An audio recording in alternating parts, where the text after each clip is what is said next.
सभी को नमस्ते। आज प्रस्तुत है प्रतियोगी परीक्षाओं के लिए सामान्य हिंदी।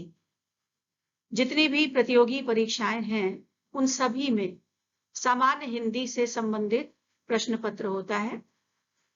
कुछ में बहुविकल्पी होते हैं, कुछ में सही गलत का चयन होता है। जो कुछ भी आपको वहां पर प्रश्न पत्र में मिलेगा उसके लिए सटीक उत्तर की जानकारी आवश्यक है।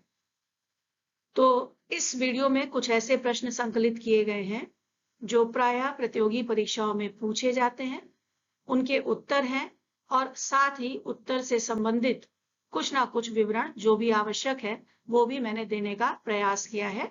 आशा है आप सभी के लिए ये उपयोगी होगा। हिंदी में प्रथम विविध परीक्षाओं में प्रायः इस तरह के प्रश्न पूछे जाते हैं कि हिंदी का पहला ग्रंथ कौन सा है, किस कवि ने सबसे पहले खड़ी बोली में लिखा, अपभ्रंश का पहला महाकवि किसे माना जा सकता है। तो इस तरह से जितने भी सबसे पहले से जुड़े हुए जो भी प्रश्न है उनका संकलन किया गया है और ये मैं कई खंडों में इसको प्रस्तुत करूंगी। पहला खंड आपके सामने है। हिंदी में प्रथम, अपभ्रंश के प्रथम महाकवि। अपभ्रंश में जिसको सबसे पहले प्रथम महाकवि की संज्ञा दी गई उनका नाम था स्वयंभू। अपभ्रंश का प्रथम कड़वक बंध ग्रंथ। कड़वक एक स्वतंत्र शैली है। एक निश्चित क्रम में 5 या 7 चौपाइयों के बाद एक दोहे का प्रयोग किया जाता है। अपभ्रंश काव्य में दोहे के स्थान पर अडिल्ल लिखा जाता रहा है, अडिल्ल का प्रयोग किया गया है। तो अपभ्रंश का जो प्रथम कड़वक बंध ग्रंथ है वो है परम चरयी और उसके रचयिता हैं स्वयंभू। इसीलिए स्वयंभू को पहला महाकवि भी कहा गया है और आप उसका एक चित्र भी वहां पर देख सकते हैं। परम चरयु को, जिसको हम अगर खड़ी बोली में कहें तो उसको पद्य चरित कहा जा सकता है। अपभ्रंश के प्रथम ऐतिहासिक वैयाकरण। वैयाकरण अर्थात जिन्होंने व्याकरण के बारे में विस्तार से बताया, समझाया, उनका नाम है हेमचंद्र। हिंदी के प्रथम कवि किसे माना जा सकता है? इसका उत्तर है सरहपा। सरहपा को सरह भी कहा जाता है, कई जगह पर इनका नाम सिद्ध सरहपा के नाम से भी मिलता है। ये हिंदी के प्रथम कवि माने जाते हैं। उनको बौद्ध धर्म की वज्रयान और सहजयान शाखा का प्रवर्तक तथा आदि सिद्ध माना जाता है। उनका मूल नाम राहुल भद्र था और उनके सरोज वज्र, शरोरु वज्र, पद्म और पद्म वज्र नाम भी मिलते हैं। वे पाल शासक धर्मपाल के समकालीन थे। हिंदी में दोहा और चौपाई का सर्वप्रथम प्रयोग किसके द्वारा किया गया? इसका उत्तर भी सरहपा ही है। सरहपा ने ही सबसे पहले हिंदी में दोहे और चौपाई की रचना की या उसका प्रयोग किया। हिंदी की प्रथम रचना किसे कहा जा सकता है? इसका उत्तर है देवसेन द्वारा रचित श्रावकाचार। श्रावकाचार को हिंदी की प्रथम रचना माना जाता है। हिंदी साहित्य की प्रथम रचना। अब हिंदी साहित्य में जिसको हम पहला स्थान दे सकते हैं वो है पृथ्वीराज रासो। और पृथ्वीराज रासो जो है वो चंद्रवरदाई के द्वारा रची गई है, चंद्रवरदाई के द्वारा लिखी गई है। पृथ्वीराज रासो हिंदी भाषा में लिखा एक महाकाव्य है जिसमें सम्राट पृथ्वीराज चौहान के जीवन और चरित्र का वर्णन किया गया है। इसके रचयिता चंद्रवरदाई पृथ्वीराज के बचपन के मित्र और उनके राज कवि थे और उनकी युद्ध यात्राओं के समय वीर रस की कविताओं से सेना को प्रोत्साहित भी करते थे। हिंदी साहित्य का प्रथम महाकाव्य, हिंदी साहित्य का प्रथम महाकाव्य भी पृथ्वीराज रासो ही है। हिंदी काव्य में प्रथम 12 मासा वर्णन अर्थात काव्य में 12 महीनों का, सभी ऋतुओं का जो वर्णन किया जाए उसे हम कहते हैं 12 मासा वर्णन। और ये 12 मासा वर्णन सबसे पहले बीसल देव रासो में प्राप्त हुआ। बीसल देव रासो के रचनाकार हैं नरपति नाल और ये रचना 4 खंडों में है। पुरानी पश्चिमी राजस्थानी की सुप्रसिद्ध रचना मानी जाती है। इस रचना में वीर तथा श्रृंगार रस का अच्छा समन्वय देखने को मिलता है। किसी भारतीय भाषा में रचित इस्लाम धर्मावलंबी कवि की प्रथम रचना। इसमें हम संदेश रासक को लिख सकते हैं। संदेश रासक के रचयिता थे अब्दुल रहमान। इनका नाम कहीं कहीं पर अब्दुल रहमान करके भी मिलता है। ये भी अवहट्ट के प्रारंभिक महाकवियों में गिने जाते हैं। अवहट्ट का सर्वप्रथम प्रयोग किसने किया? अवहट्ट का सर्वप्रथम प्रयोग विद्यापति ने अपनी रचना कीर्तिलता में किया है। अवहट्ट क्या है ये जान लेना जरूरी है। अपभ्रंश के ही परवर्ती रूप को अवहट्ट नाम दिया गया है। 11वीं से लेकर 14वीं शताब्दी के अपभ्रंश रचनाकारों ने अपनी भाषा को अवहट्ट कहकर संबोधित किया है। हिंदी के सर्वप्रथम गीतकार अर्थात सबसे पहले हिंदी में जिन्होंने गीत की रचना की उनका नाम है विद्यापति। विद्यापति को मैथिल कोकिल की उपाधि से भी विभूषित किया गया है। हिंदी में सर्वप्रथम मुकरियों की शुरुआत सबसे पहले अमीर खुसरो ने की। और मुकरियां जो है वो इस प्रकार का छंद है जिसमें 4 पंक्तियां होती हैं और उन पंक्तियों के माध्यम से जो अर्थ लगता है कि ये अर्थ होगा वो अर्थ होता नहीं, उसका एक भिन्न अर्थ सामने आता है। और ये मुकरियां जो है वो प्रायः हंसी ठिठोली के लिए प्रयुक्त की जाती हैं। उदाहरण के लिए, शोभा सदा बढ़ावन हारा, आखिन से छिन होत ना न्यारा, 8 पहर मेरो मनोरंजन, ए सखी साजन ना सखी अंजन। भक्ति के प्रवर्तक सभी जानते हैं, रामानुजाचार्य को माना जाता है। हिंदी के प्रथम सूफी कवि, इनका नाम है असायत। सूफी प्रेम आख्यान का प्रथम काव्य माना जाता है हंसावली को। हंसावली के रचयिता थे कवि असायत। हिंदी का प्रथम कथात्मक महाकाव्य है पद्मावत। कथात्मक महाकाव्य जिसमें पूरी एक कथा है वो महाकाव्य, लेकिन पूरी एक कहानी उसके साथ साथ जुड़ी हुई है, वो है पद्मावत।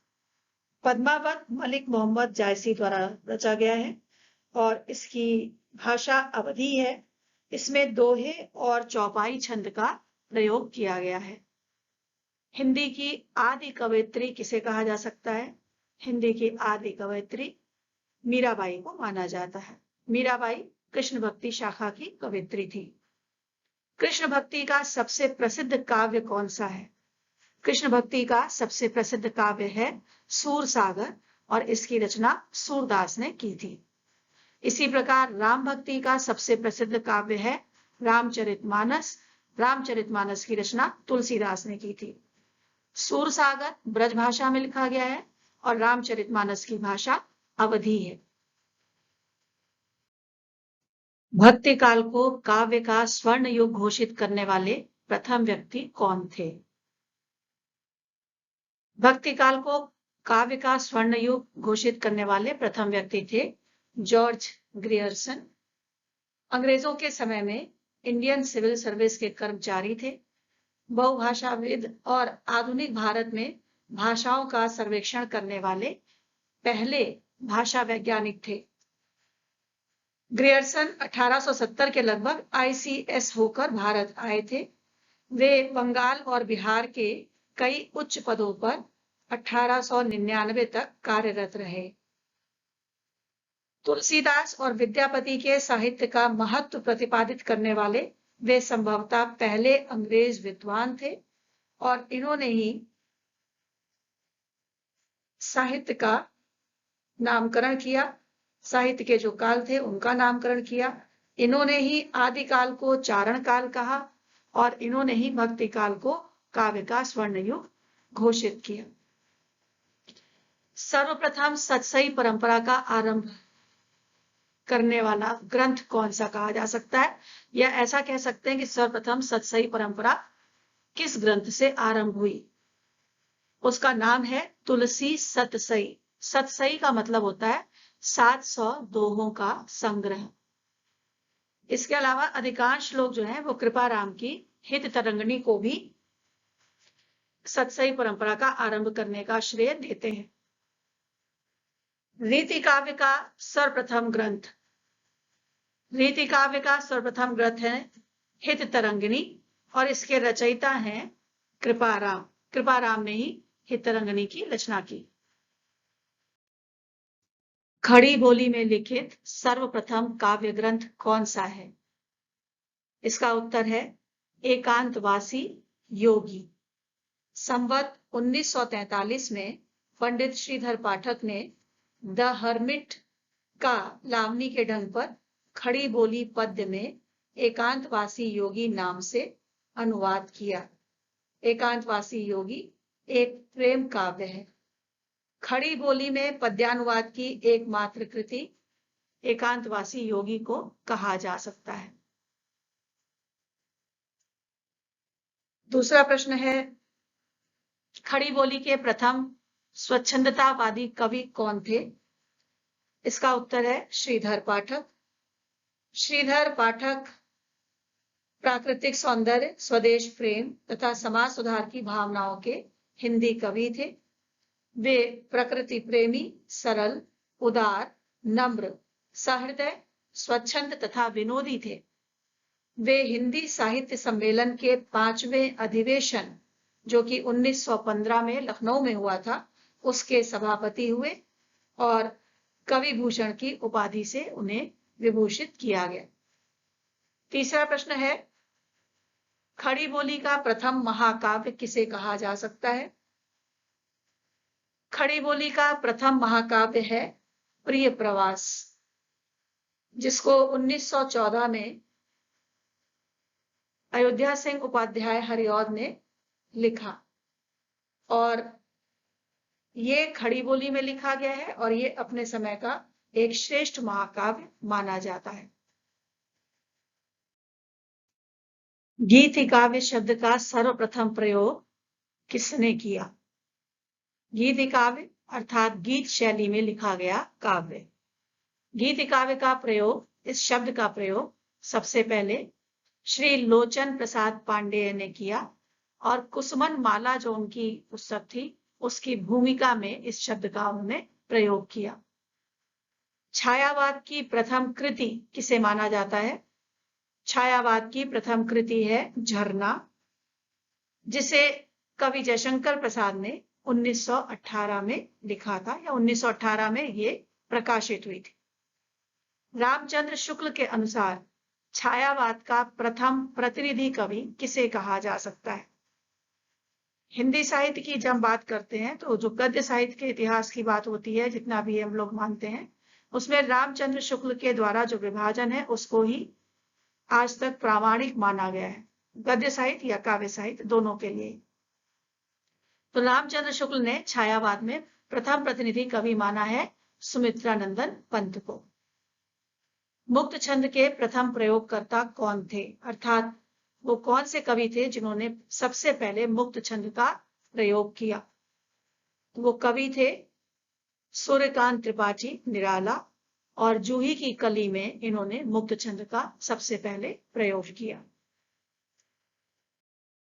सूर्यकांत त्रिपाठी निराला की प्रथम कविता कौन सी थी? सूर्यकांत त्रिपाठी निराला की प्रथम कविता है जूही की कली और इसका प्रकाशन वर्ष है 1916। प्रयोगवाद शब्द का प्रथम प्रयोग किसके द्वारा किया गया, अर्थात सबसे पहले प्रयोगवाद को प्रयोगवाद कहकर किसने संबोधित किया? इसका उत्तर है आचार्य नंद दुलारे वाजपेयी जी ने। नंद दुलारे वाजपेयी हिंदी के साहित्यकार, पत्रकार, संपादक, आलोचक और अंत में प्रशासक भी रहे। इनको छायावादी कविता के शीर्षस्थ आलोचक के रूप में मान्यता प्राप्त है। नई कविता नाम किसके द्वारा दिया गया? नई कविता नाम सच्चिदानंद हीरानंद वात्स्यायन अज्ञेय के द्वारा दिया गया। अज्ञेय की प्रथम काव्य कृति कौन सी है? अज्ञेय की प्रथम काव्य कृति है भग्नदूत। इसका प्रकाशन वर्ष है 1933। आज के लिए इतना ही। शेष प्रश्न हम लोग इसके आगे वाले क्रम में पढ़ेंगे। आप सभी के कल्याण की कामना के साथ हृदय से आभार।